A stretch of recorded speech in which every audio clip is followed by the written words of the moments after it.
Initially, when questions were raised at a briefing by his spokeswoman, we were told that this was a private matter.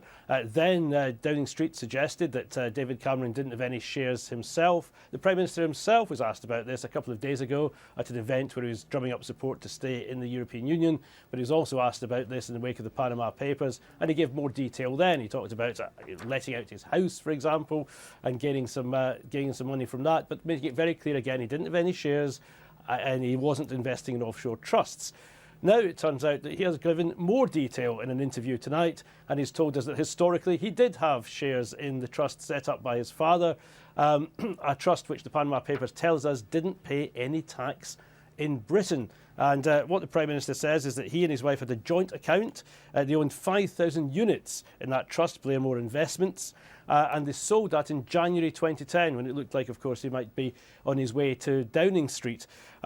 He said that this was worth something like £30,000. He paid income tax on the dividends, but he goes on to say that it was less than the capital gains tax allowance. So he didn't pay any capital gains tax on the profit he made from that. But then he goes on to defend the trust that his father set up and said it wasn't an attempt to evade tax or avoid tax.